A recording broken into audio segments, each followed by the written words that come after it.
Shalom, bertemu lagi dengan saya, dan dalam pertemuan kita kali ini kita akan membahas satu topik di bawah judul Hidup Tanpa Tuhan. Saudara, dalam Yohanes pasal 15 ayat yang kelima berkata, "Akulah pokok anggur dan kamu adalah ranting-rantingnya.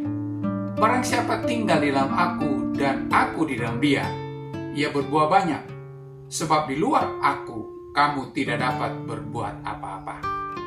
Saudara, coba bayangkan sebuah mobil sport yang mewah diparkir di tengah gurun pasir, tanpa bahan bakar, tanpa GPS, dan tanpa arah. Mewah, tetapi tidak bisa dipakai. Begitulah hidup manusia tanpa Tuhan. Dari luar mungkin tampak berhasil, tetapi sesungguhnya kosong, lelah, dan tersesat. C.S. Lewis pernah berkata, "Tuhan menciptakan kita seperti seorang pencipta menciptakan mesin. Mobil dibuat untuk berjalan dengan bensin dan tidak bisa berjalan dengan yang lain. Manusia diciptakan untuk hidup dengan Tuhan dan tidak bisa berjalan baik tanpa Dia." Apa yang kita akan alami kalau hidup tanpa Tuhan? Hidup tanpa Tuhan adalah hidup tanpa arah. Dalam Amsal 14 ayat yang ke-12 berkata, "Ada jalan yang disangka orang lurus, tetapi ujungnya menuju maut." Saudara, tanpa Tuhan kita bisa merasa sedang berjalan di jalur yang benar, padahal menuju kehancuran. Keputusan-keputusan besar yang kita ambil dalam hidup seperti karir, pasangan, masa depan, jika tidak melibatkan Tuhan akan membawa penyesalan. Watchman Nee pernah berkata, "Di luar Kristus aku lemah, di dalam Kristus aku kuat." Ada contoh dalam Alkitab, yaitu anak bungsu seperti yang terdapat dalam Lukas pasal 15.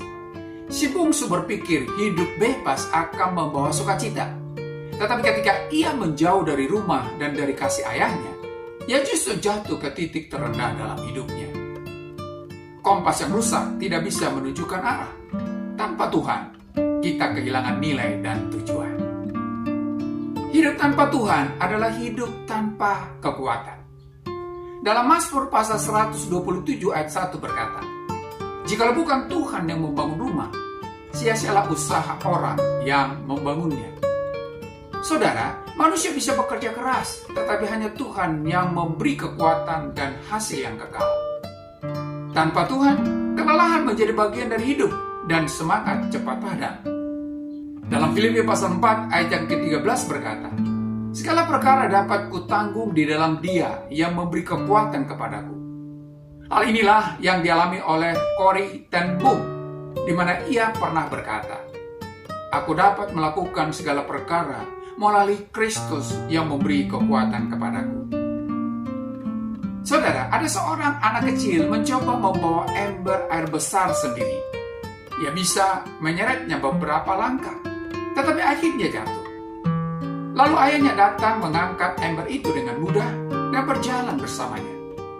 Tuhan ingin kita menyerahkan beban kita kepadanya. Hidup tanpa Tuhan adalah hidup tanpa buah kekal.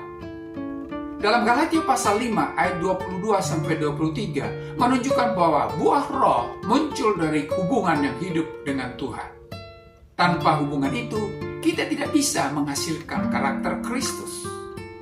Dalam Yohanes pasal 15 ayat 6 berkata, "Barang siapa tidak tinggal di dalam aku, ia dibuang keluar seperti ranting dan menjadi kering. Kemudian dikumpulkan orang dan dicampakkan ke dalam api lalu dibakar." C.T. Studd pernah berkata, "Hanya satu kehidupan yang akan segera berlalu. Hanya apa yang dilakukan untuk Kristus yang akan bertahan." Tanpa Tuhan, kita menghasilkan buah sementara. Popularitas, harta, prestasi yang tidak kekal. Tetapi Tuhan memanggil kita untuk menghasilkan buah yang tetap. Dalam Yohanes pasal 15 ayat yang ke-16 berkata, "Dan aku telah menetapkan kamu, supaya kamu pergi dan menghasilkan buah, dan buahmu itu tetap." Apakah hidup Anda saat ini melekat pada Kristus? Apakah Anda lebih mengandalkan logika, kekuatan pribadi, atau benar-benar berjalan dengan Tuhan? Buah apa yang sedang Anda hasilkan hari ini? Buatlah waktu harian untuk bersekutu dengan Tuhan di dalam doa, firman, dan penyembahan secara pribadi. Tinjau ulang prioritas Anda. Apakah Tuhan menjadi pusat atau hanya pelengkap? Bergabunglah dalam komunitas rohani yang mendukung pertumbuhan iman Anda.